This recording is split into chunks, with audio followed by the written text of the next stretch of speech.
Ce premier épisode va porter sur les études diagnostiques. Le principal objectif est de tester les performances d'un nouveau test diagnostique, une échographie, une IRM, une analyse sanguine, dans le dépistage d'une maladie, par rapport à un test de référence appelé Gold Standard. Il faut que ce nouveau test soit reproductible, simple, fiable et acceptable. Il faut qu'il ait de bonnes performances, qu'il modifie la prise en charge, voire qu'il permet d'en abaisser le coût. Pour notre exemple, nous allons évaluer la capacité de l'échographie à diagnostiquer des subluxations gléno-humérales chez les gémiplégiques post-AVC par rapport à un test de référence, ici la palpation digitale. Il faut bien insister sur le fait que la palpation digitale est considérée comme notre test de référence. C'est elle qui dira si oui ou non le patient est véritablement luxé. Il est bon de préciser que ce tutoriel reprend un exemple précis d'étude diagnostique. Nous allons voir ici les performances diagnostiques du test et non l'impact qu'aura ce test. De plus, il s'agit d'une étude diagnostique de type transversal, puisque, comme nous allons le voir, nous allons réaliser la palpation digitale et l'échographie une seule fois, le même jour. Contrairement aux autres types d'études, il n'y a pas de randomisation ici. En effet, nous ne cherchons pas à comparer deux groupes d'individus, mais deux tests diagnostiques. Nous allons donc recruter des patients susceptibles d'avoir une subluxation gléno-humérale dans un contexte post-AVC. Nous n'avons pas besoin de nous assurer qu'ils soient luxés ou non, puisque c'est l'échographie et la palpation digitale qui vont nous permettre de le déterminer. Nous allons donc recruter nos patients sur un modèle multicentrique et récupérer leur consentement. Bien sûr, plus ces centres sont nombreux, et plus la validité externe augmente. Mais plus ils se ressemblent entre eux, et plus la validité interne augmente. Si nous recrutons nos patients dans 3 centres de MPR, ils seront davantage comparables. Mais les résultats seront difficilement extrapolables dans un autre service que la MPR. Pourtant, on ne parlerait pas de biais de sélection, car les groupes restent néanmoins comparables. Nous allons maintenant réaliser l'échographie et la palpation digitale chez nos patients. Mais la question qu'on se pose, c'est par qui et comment ? Il faut qu'il y ait une bonne reproductibilité intra-observateur et extra-observateur. C'est un critère de fiabilité de l'outil. La reproductibilité inter-observateur, c'est la variation de mesure d'un test entre deux évaluateurs différents. Par exemple, pour la palpation digitale, certains kinés diront que ce patient a une luxation, alors qu'un autre dira non, il n'a pas de luxation. Tout l'enjeu est de faire en sorte que les évaluateurs soient le plus souvent d'accord sur leurs conclusions. On doit aussi s'assurer que nos tests diagnostiques ont une bonne reproductibilité intra-observateur. Cela veut donc dire que pour un même kiné, il sera en mesure d'affirmer la même conclusion pour le même patient. S'il a dit que ce patient n'était pas luxé, il faut qu'une semaine plus tard, il dise encore qu'il n'est pas luxé. Il est temps d'envoyer les kinés et les radiologues examiner les patients. Si on peut le faire le même jour, c'est encore mieux.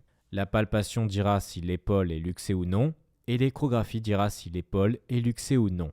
Cependant, pour l'échographie, les choses se compliquent un peu. Pour dire si l'épaule est luxée ou non, nous allons mesurer la distance entre l'acromion et le trochiter.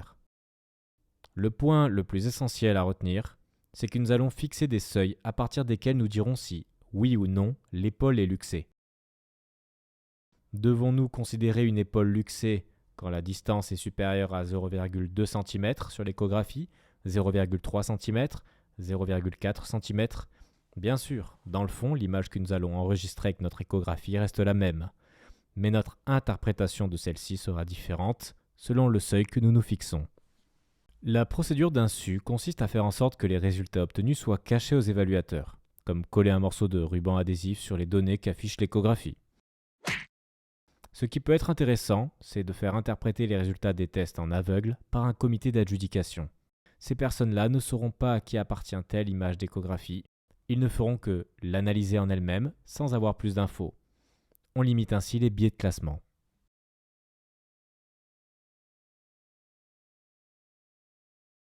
Alors maintenant, nous allons réaliser les fameux tableaux de contingence. Et ce, retenez bien, pour chaque seuil.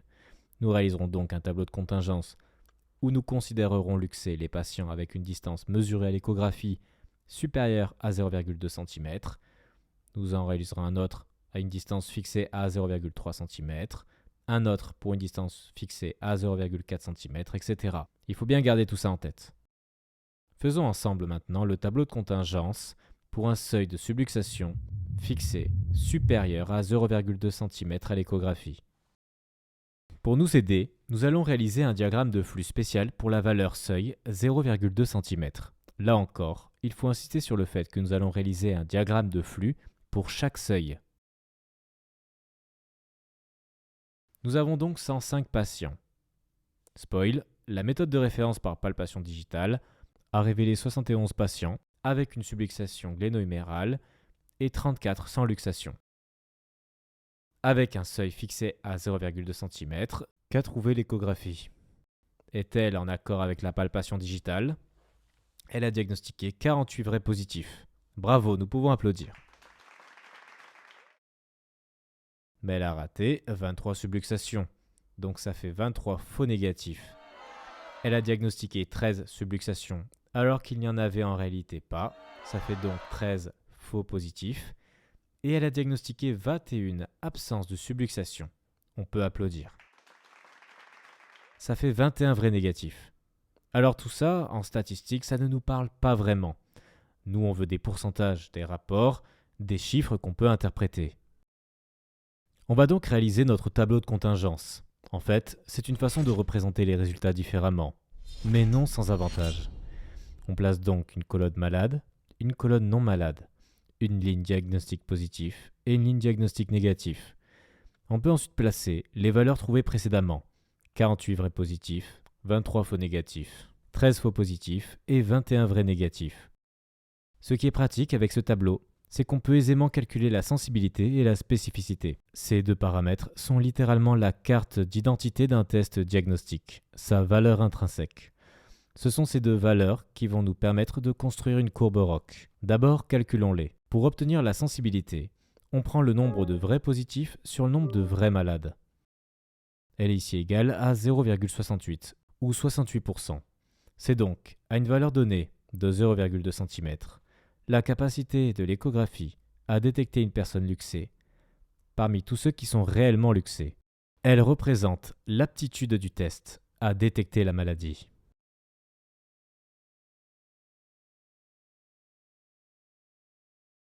Voyons maintenant la spécificité. On divise le nombre de vrais négatifs par le nombre de vrais non malades. La spécificité est donc chez l'échographie, pour un seuil fixé à 0,2 cm, la capacité à détecter les personnes sans luxation parmi toutes les personnes non luxées. Elle représente l'aptitude du test à ne détecter que la maladie, et donc de ne pas faire de faux positifs. Ici, 21 sur 34 égale 0,62 ou 62%. Fabriquons maintenant une courbe ROC. L'ordonnée sera représentée par la sensibilité et l'abscisse par, retenez bien, la spécificité, mais à des valeurs égales à 1 moins spécificité. Cette courbe ne sera réalisée que pour des tests diagnostiques quantitatifs, ce qui est ici notre cas, avec nos seuils à 0,2, 0,3, 0,4 cm, etc. Pour l'instant, nous avons un plan cartésien vide, commun à toutes les courbes ROC. Nous allons alors le remplir avec les données récoltées de notre étude, c'est-à-dire la capacité de l'échographie à détecter des épaules luxées par rapport à un test de référence. Remplissons-le avec nos données. Sensibilité égale 0,68 et 1 moins spécificité est égal à 1 moins 0,62, soit 0,38. Et voilà, c'est tout. On ne va pas aller bien loin avec un seul point. Alors comment obtenir une courbe? Eh bien rappelez-vous, il s'agit là de la sensibilité et de la spécificité, si le seuil à partir duquel nous disions l'épaule est luxée était fixé à une distance supérieure à 0,2 cm. Mais si nous reprenons la même image obtenue par l'échographie en disant cette fois-ci le seuil sera fixé lorsque la distance est supérieure à 0,5 cm, on rend notre test moins sensible.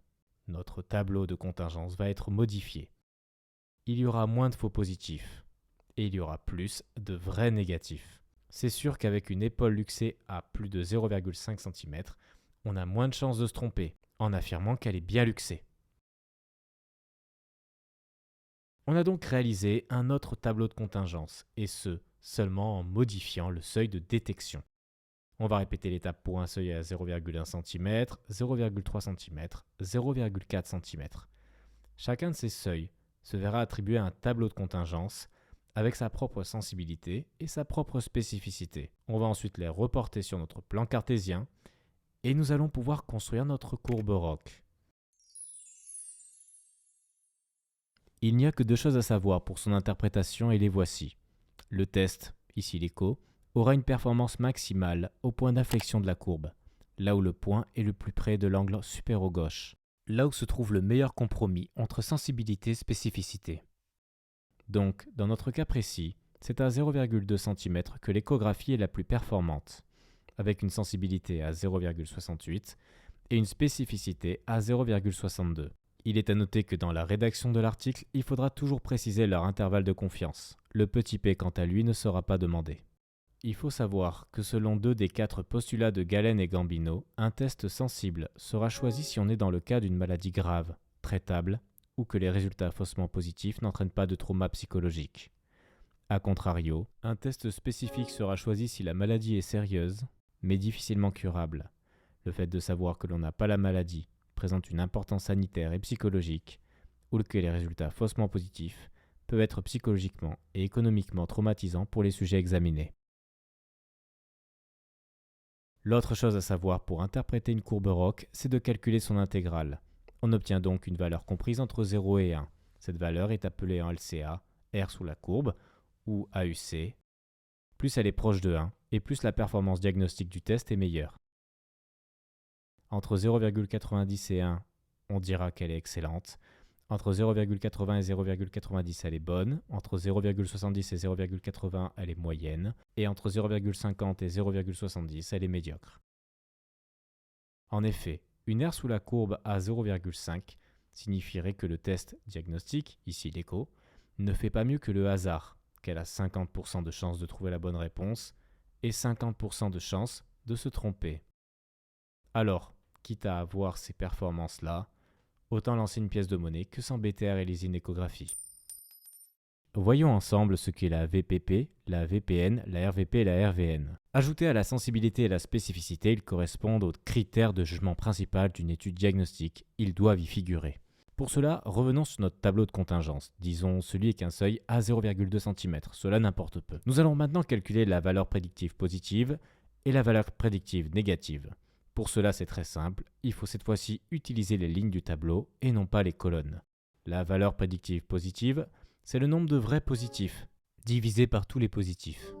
Elle est ici de 48 sur 48 plus 13, donc 78%. C'est donc la probabilité d'être malade si le test s'avère être positif. Donc, le test s'avère positif, on vous dira, vous avez 78% de chance d'être réellement luxé. La valeur prédictive négative, c'est le nombre de vrais négatifs, divisé par tous les négatifs. 21 sur 23 plus 21 égale 48%. C'est donc la probabilité d'être sain si le test est négatif. On vous réalise donc une échographie, elle s'avère négative, on vous dira, effectivement, vous avez 48% de chance que, effectivement, vous n'ayez pas d'épaule luxée. Ce qui est fondamental à savoir pour ces deux valeurs, c'est que contrairement à la sensibilité et à la spécificité qui, elles, dépendent de l'échographie et de son seuil que l'on a choisi, ici la valeur prédictive positive et la valeur prédictive négative dépendent de la prévalence. Vous l'avez peut-être remarqué, quand on modifiait le seuil à 0,5 cm, le nombre de patients avec luxation et sans luxation n'avait pas bougé. Il y avait toujours autant de bras luxés dans la colonne de gauche. Donc ces deux valeurs dépendent du nombre de personnes luxées dans notre échantillon. Or, nos patients recrutés ici ne reflètent en rien la prévalence de la subluxation gléno-humérale chez les post-AVC en France, puisqu'on n'a pas préparé notre étude en fonction de ça.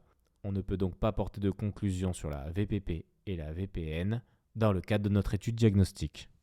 Voyons maintenant les deux derniers paramètres, les rapports de vraisemblance positifs et négatifs. Comme ils se calculent à partir de la sensibilité et de la spécificité, ils ne dépendent pas non plus de la prévalence. Ils permettent d'indiquer pour un test l'intérêt d'affirmer ou d'éliminer une pathologie. Le rapport de vraisemblance positive se calcule avec sensibilité divisé par 1 moins spécificité. Donc 0,68 divisé par 1 moins 0,62 égale 1,79. Comment l'interpréter ? Eh bien, le rapport de vraisemblance positif est la probabilité d'être diagnostiqué positif chez un patient malade par rapport à un patient non malade. S'il était de 1, il faudrait considérer le test comme inutile. On dirait ici qu'il est faible, mauvais, car compris entre 1 et 5. Il aurait été excellent si proche de 10. Le rapport de vraisemblance négative, quant à lui, se calcule avec 1 moins sensibilité, le tout divisé par spécificité. Donc 1 moins 0,68 divisé par 0,62 égale 0,52. Le rapport de vraisemblance négatif est donc la probabilité d'être diagnostiqué négatif chez un patient non malade par rapport à un patient malade. Plus il tend vers 0, mieux il sera. Ici, il est considéré comme faible ou mauvais, car compris entre 0,2 et 1. Un test avec un rapport de vraisemblance proche de 0 sera utile pour éliminer un diagnostic. Il ne nous manque plus que savoir calculer la valeur de la prévalence et nous serons au complet. Là encore, reprenons notre tableau de contingence. La prévalence est le rapport entre le nombre de malades et le nombre total d'une population à un instant donné. On prend donc tous nos malades sur le nombre total, soit 0,68. Avec tous ces paramètres, nous pouvons réaliser le théorème de Bayes sur les nomogrammes de Fagan. On place la prévalence à gauche sur la colonne probabilité pré-test, puis les deux rapports de vraisemblance, puis sur la troisième graduation tout à droite, probabilité post-test, on place les valeurs prédictives. Ce qui est intéressant avec cette figure, c'est que l'on peut voir comment se comportent les paramètres quand on en fait varier un seul. Si on veut par exemple augmenter la sensibilité, autrement dit, diminuer notre seuil de détection, par exemple en choisissant une distance acromiotrochitaire supérieure à 0,1 cm au lieu de 0,2 cm. Cela va tout modifier hormis la prévalence. La RVP va diminuer, la RVN va augmenter, la VPP va diminuer et la VPN va augmenter. En conclusion de cette étude, il semblerait intéressant de réaliser une échographie en supplément de la palpation digitale, sur un seuil relativement bas de 0,2 cm, pour apporter une meilleure sensibilité au diagnostic de subluxation gléno-humérale. Cependant, pour s'assurer de la validation ultérieure de ce seuil à 0,2 cm, celui-ci devra se faire au cours d'une autre étude, avec ce seuil uniquement.